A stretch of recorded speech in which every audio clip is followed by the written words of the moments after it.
I stood in our sunlit bedroom on the morning of our 25th wedding anniversary, the scent of fresh coffee drifting up from the kitchen downstairs. Golden light poured through the tall windows, catching the dust motes dancing in the air like tiny memories. 25 years. It felt impossible how quickly the time had slipped by, how steady Daniel had been through all of it. The good years, the hard ones, the ordinary Tuesdays that somehow became the foundation of our life together. I smiled to myself as I laid out his clothes, already imagining the gala tonight, the string quartet, the candlelit tables, our friends and family raising glasses to a marriage that had truly endured. Daniel had always been particular about his appearance, but today he was insistent in a way that surprised me. "Throw out the old tux, Margaret," he called from the bathroom where he was shaving. "I ordered a new one. It's being delivered this afternoon. No sense holding on to relics." I chuckled, running my hand over the worn black fabric of his old suit hanging in the closet. It had seen better days, the lapels slightly shiny from years of wear, the hem on one pant leg repaired twice after our daughter's wedding. But it held memories, our anniversary dinners, charity events, the night he received his promotion that changed everything for us financially. Still, if he wanted new, I wouldn't argue. A quarter-century deserved fresh starts. I carried the suit downstairs to the mudroom where donation bags waited. Before folding it away, though, habit took over. Daniel had always teased me about my pocket check ritual, making sure nothing important got lost in the wash or given away by mistake. I slipped my fingers into the outer pockets first, nothing but lint. Then the inner breast pocket. Empty. Finally, the hidden one. That clever little compartment sewn into the lining near the waist that most tailors added back in the day for gentlemen's secrets.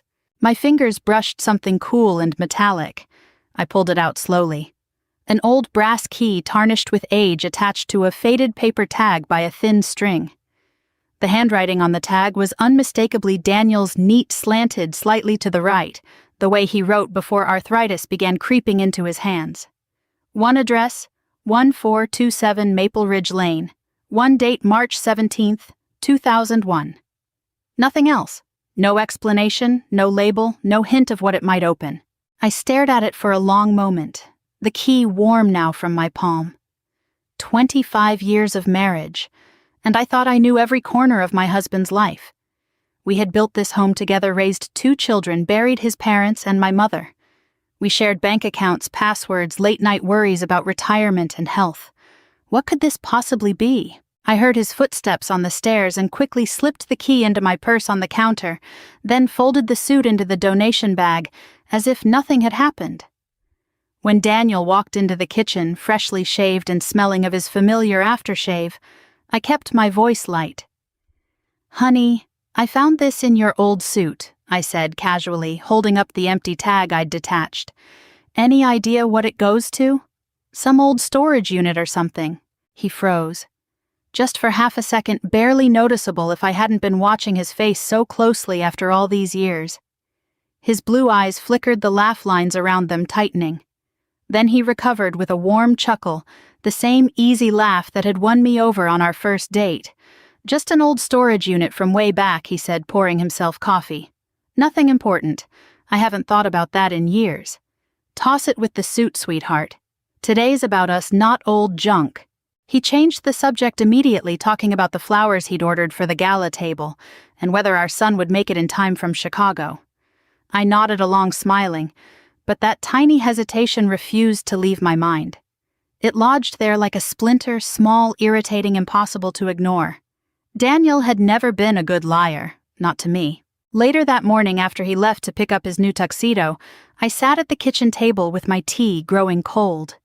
The key felt heavy in my purse. I should have put it in the donation bag with the suit.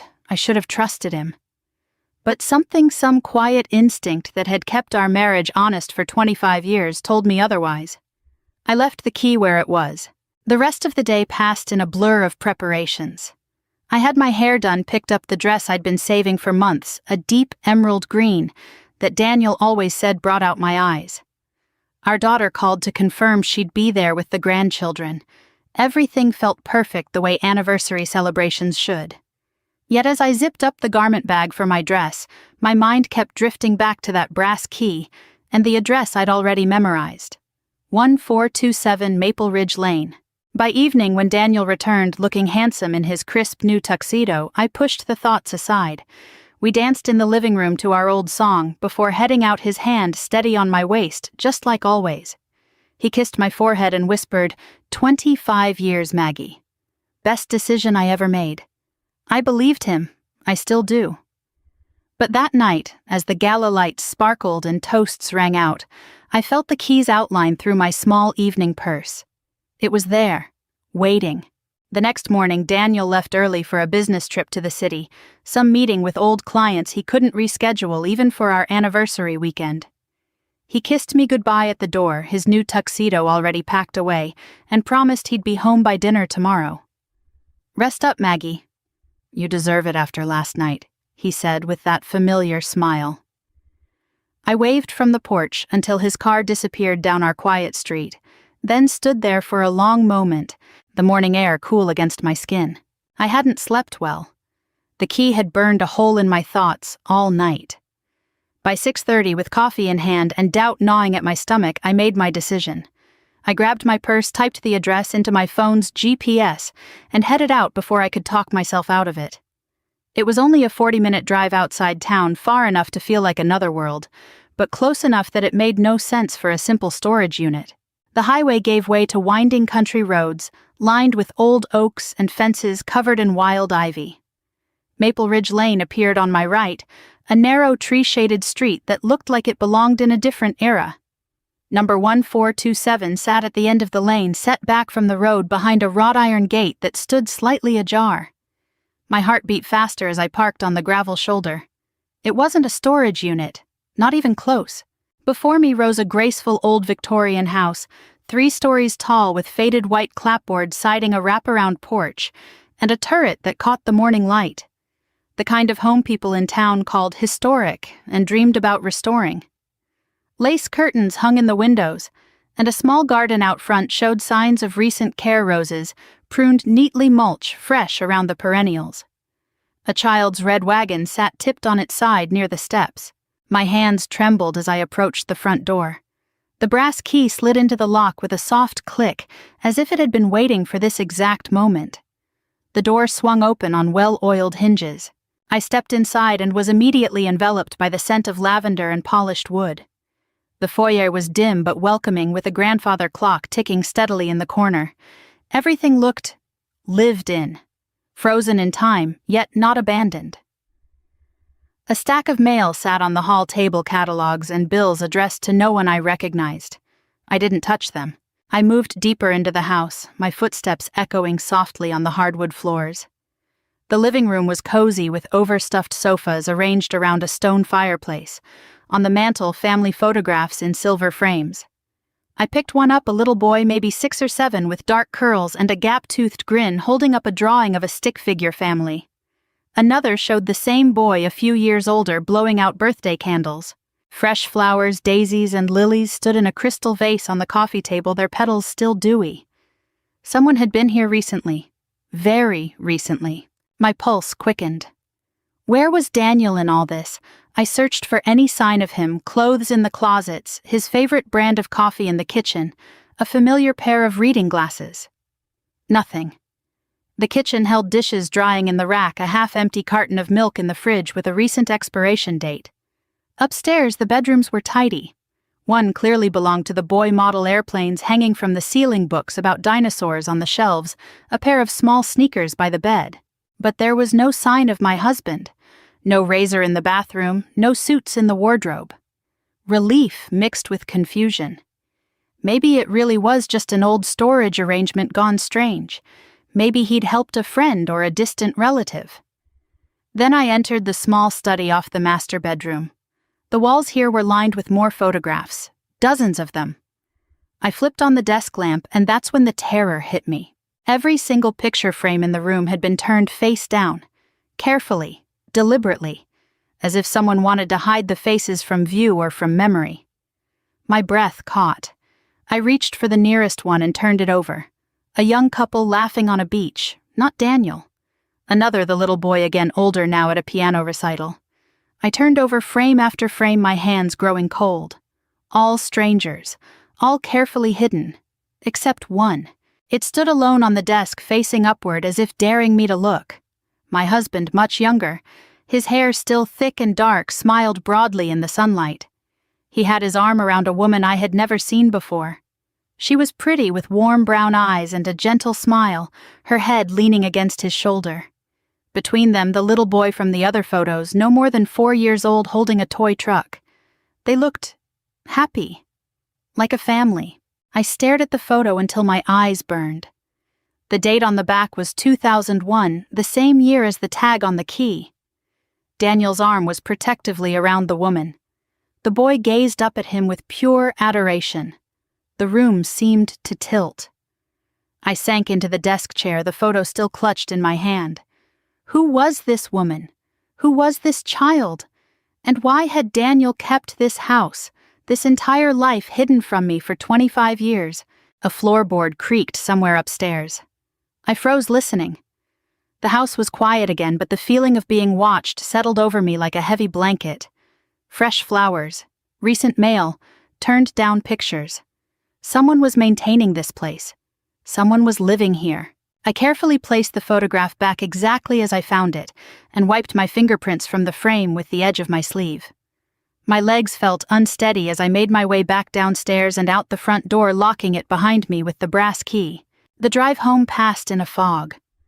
I kept seeing that image, Daniel's smile, the unknown woman, the little boy who called him something I couldn't bear to imagine. By the time I pulled into our driveway, my mind was spinning with questions and a growing icy fear. This wasn't just another woman. This was something deeper, something Daniel had buried so completely that even I, his wife of 25 years, had never suspected it existed. I slipped the key back into my purse and walked inside our familiar home. Everything looked the same, the family photos on our walls showing only the 4 of us, the anniversary flowers he'd sent me still blooming on the table. But nothing felt the same. Daniel would be home tomorrow, and for the first time in our marriage, I wasn't sure I wanted to hear his explanations. I didn't confront Daniel when he returned the next evening. Something deeper than anger or jealousy held me back, a cold, quiet determination to understand before everything shattered. 25 years had taught me that some truths need to be approached carefully, like handling fragile glass. One wrong move and it would cut us both. Instead, while he unpacked and told me about his meetings, I smiled and nodded, asking about the traffic and whether he'd eaten. Inside, my mind was already mapping out the next steps. The following morning, after he left for his usual golf game with friends, I drove to the county records office. The clerk was kind, a woman about my age who understood the look of a wife searching for answers. Public property records were easy enough to access. What I found sent a chill through me. The Victorian house at 1427 Maple Ridge Lane was not owned by Daniel. It belonged to a trust, the Evergreen Family Trust, established 22 years ago. March 2001, the same month as the date on the key tag. The same year Daniel's consulting business had suddenly taken off, bringing us the financial security we'd only dreamed about before. I sat in my car in the parking lot, staring at the printed records until the words blurred. 22 years. Our children had been young then. We had just bought our first real house. Daniel had worked late nights, traveled more, and come home exhausted but triumphant. "Things are finally turning around, Maggie," he would say, kissing the top of my head. I had been so proud of him. Now the success felt tainted. I needed more. Through an old friend from church, I got the name of a retired attorney who specialized in trusts and estates. Harold Whitmore, 78 years old, and sharp as ever. He agreed to meet me at a quiet coffee shop on the edge of town the next afternoon. Mr. Whitaker listened without interruption as I told him what I knew, leaving out Daniel's name at first. When I finally mentioned the trust and the cash payments, his bushy eyebrows rose. "Someone has been paying the property taxes on that house faithfully for over 2 decades, he confirmed, stirring sugar into his coffee. Always in cash, dropped off in person or via certified mail with no return address. The trust is structured to be nearly impenetrable beneficiaries, protected limited public disclosure. Unusual for a residential property. It smells like someone wanted to hide something, or more likely someone." He leaned forward. "Mrs. Hargrove, in my experience, trusts like this are created to protect vulnerable people. or to bury secrets. "You're sure your husband knows nothing about it?" I didn't answer directly. I thanked him and left a generous tip for his time. When I got home, Daniel was already there. He greeted me with his usual warmth, but something was off. His eyes kept darting toward the mudroom where the donation bags had been. "The old suit," he said casually over dinner. "Did you drop it off already?" "Yes," I lied smoothly, passing him the salad. "Why did you forget something in the pockets?" He shrugged, but his fork paused mid-air. "No, just making sure. You know how I am about old things." That night I heard him moving around downstairs after I'd gone to bed, drawers opening, closets being searched. The next morning he asked strange roundabout questions. Had I gone anywhere new yesterday? Did I need help with any errands? Was everything okay with us? I pretended everything was normal. I laughed at his jokes, planned our next weekend getaway, and kissed him goodbye when he left for the office. But every time his back was turned, I watched him. The way his shoulders tensed, the new lines of worry around his eyes. I continued my quiet investigation over the next few days. Online searches for the trust name turned up nothing useful. I drove past the house once more from a distance. There was a car in the driveway this time, an older model sedan. No license plate visible from where I sat. I didn't dare get closer. Daniel's nervousness grew. He started checking his phone more often. One evening I caught him staring at the family photos on our mantel, his expression unreadable. When I asked if something was wrong, he pulled me into a hug that felt almost desperate. "Just grateful for you, Maggie." "For all of this," he murmured into my hair. I hugged him back, my cheek against his chest, listening to the steady beat of his heart, the same heart I had trusted completely for a quarter century. But now I knew he was hiding much more than another woman. This wasn't a simple affair or a midlife crisis. The trust, the cash payments, the carefully maintained house with its turned-down photographs, it spoke of something darker, something that had begun before our marriage had even fully taken root. That night, as Daniel slept beside me, I lay awake staring at the ceiling. The brass key was hidden in my jewelry box, now tucked beneath my mother's pearls. I thought about the little boy in the photo, the woman with the gentle smile, the fresh flowers, in a house that should not exist. Whatever promise Daniel had made all those years ago, it had cost him something profound. And now, whether he wanted it or not, it was beginning to cost me too. I had to know the rest, even if it broke everything we had built. 3 days later, with Daniel away again for an overnight trip, I drove back to Maple Ridge Lane. My hands gripped the steering wheel so tightly my knuckles turned white. The key felt like a live coal in my purse. I had rehearsed a dozen different speeches in my head, confrontations, accusations, pleas for honesty. But when I pulled up to the Victorian house, all of them dissolved. This time the front door opened before I could even knock. An elderly woman stood there, perhaps in her late 70s, with silver hair pulled into a neat bun and kind but weary eyes behind wire-rimmed glasses. She wore a simple lavender cardigan over a floral dress. She looked at me for a long moment as if she had been expecting this visit for years. "I wondered when you'd finally find us," she said quietly. Her voice was soft, cultured, with the gentle cadence of someone who had once read poetry aloud. She stepped aside and held the door wider. "Please come in, Margaret. You must have so many questions." I hesitated only a second before stepping across the threshold. The house smelled the same lavender and polished wood, but now it felt alive in a different way. The elderly woman led me to the living room and gestured toward the sofa where the fresh flowers still bloomed. "I'm Eleanor," she said, settling into an armchair across from me. "Eleanor Whitaker. And yes, before you ask, I was Daniel's first love. Many, many years ago." My stomach twisted. I had prepared for this, but hearing it aloud still hurt. She must have seen it in my face because she raised a hand gently. "But I was never his mistress. Not in the way you're thinking.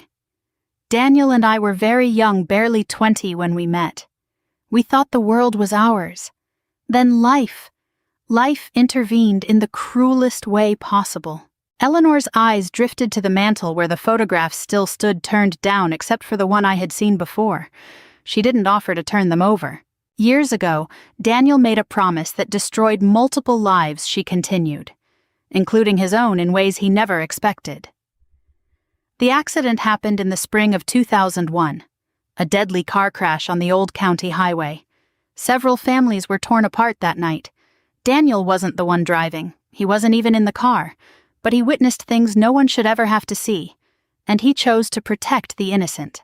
She paused, letting the weight of her words settle. I leaned forward, barely breathing. The little boy in the photograph. His name is Thomas. He is not Daniel's son. He is my grandson. My husband, Thomas's grandfather, and I lost our only daughter and her husband in that crash. Thomas was the sole survivor pulled from the wreckage by strangers before the fire consumed everything. He was only 4. Eleanor's voice remained steady, but her eyes glistened. Daniel was the first responder on the scene that night off-duty, driving home from a late meeting. He stayed with Thomas, shielding him from the horror talking to him until help arrived. In the chaos that followed, questions arose about who was truly at fault. Powerful people were involved.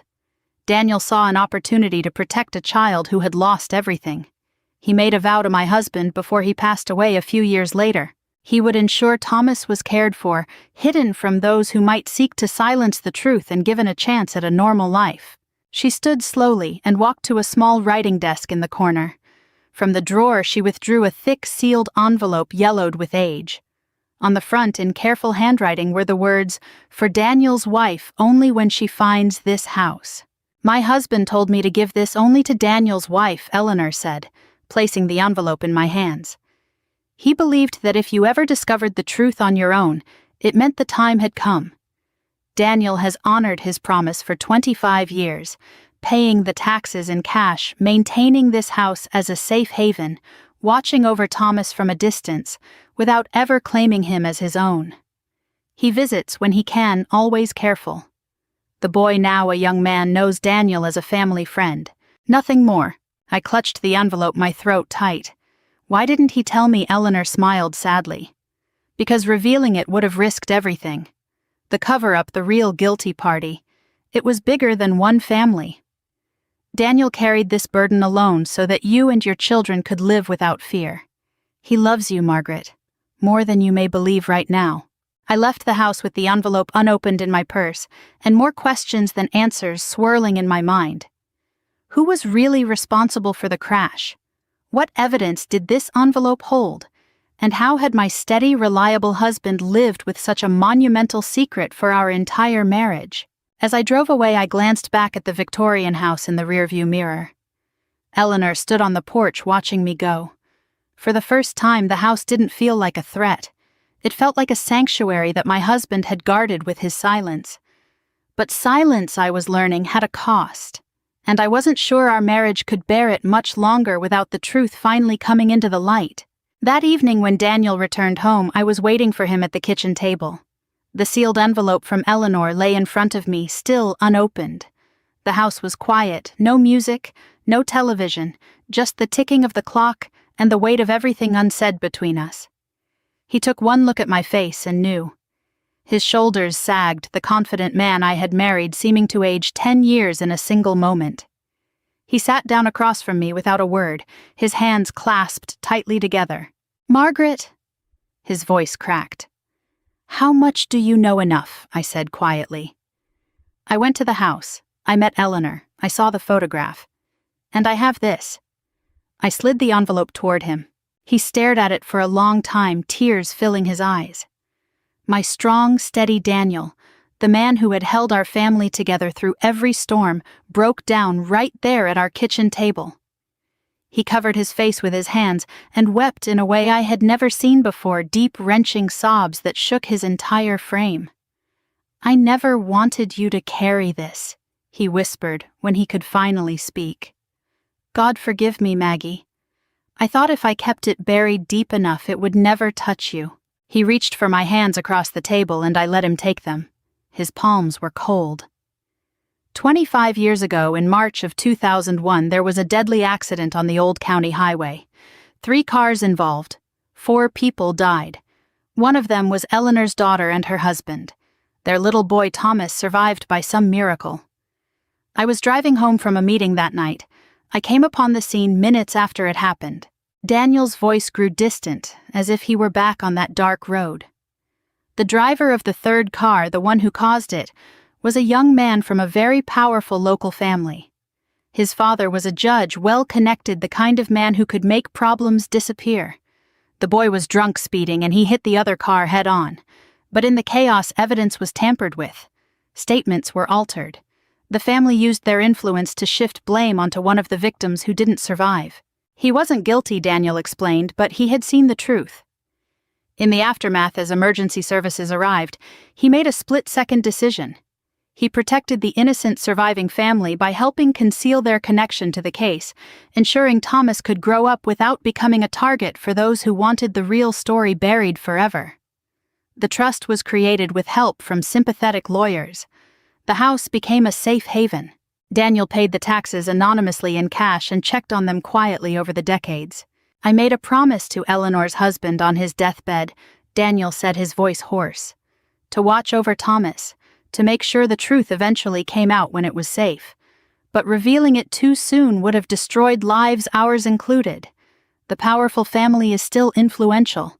They could have come after us after our children. I couldn't risk that, Maggie. So I carried it alone.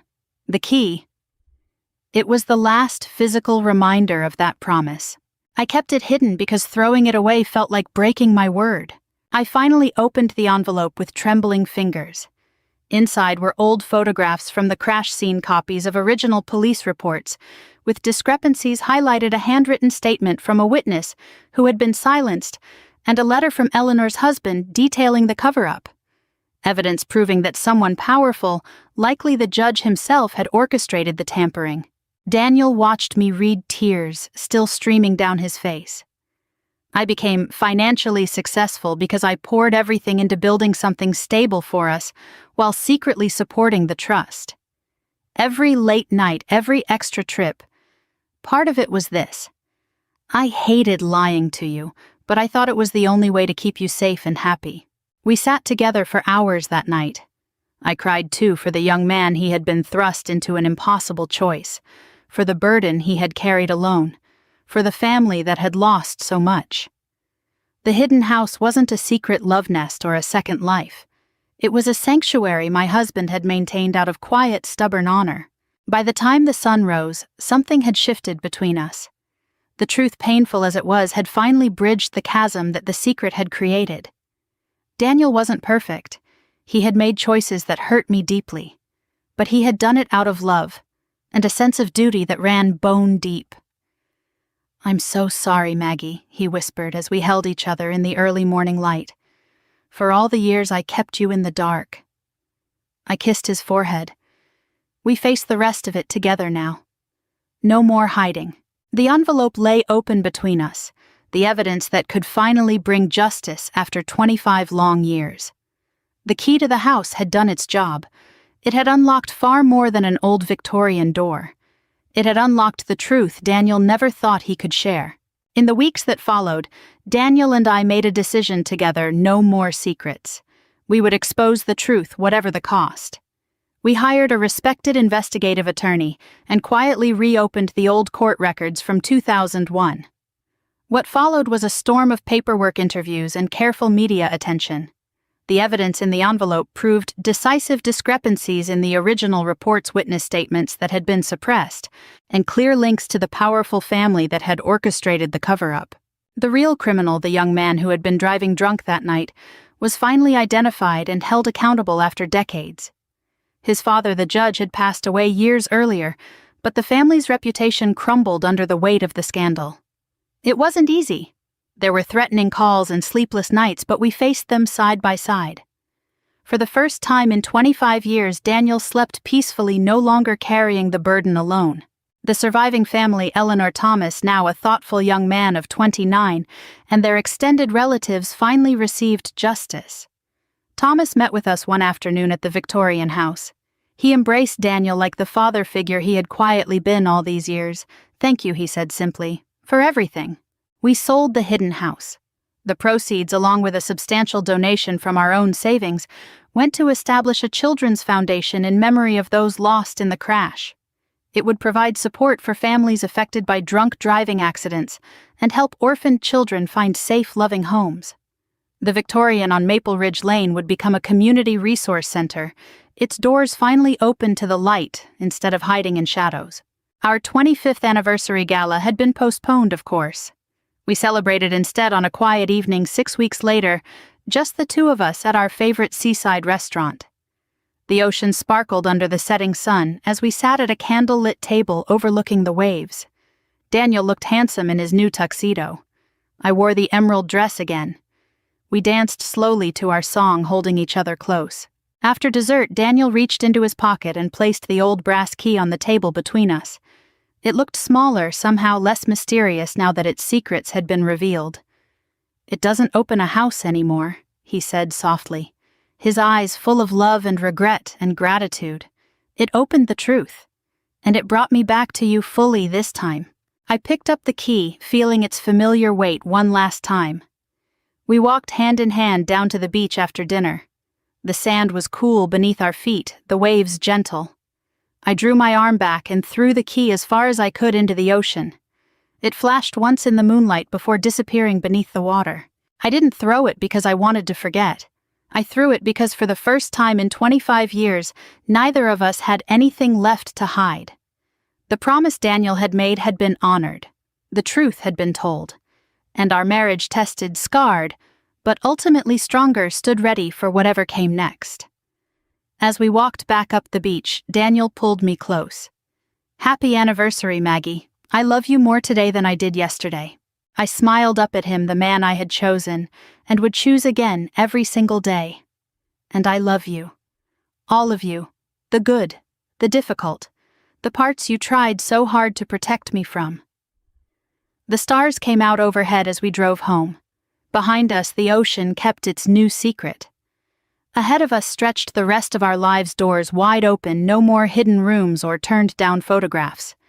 We had walked through the last door together, and on the other side was simply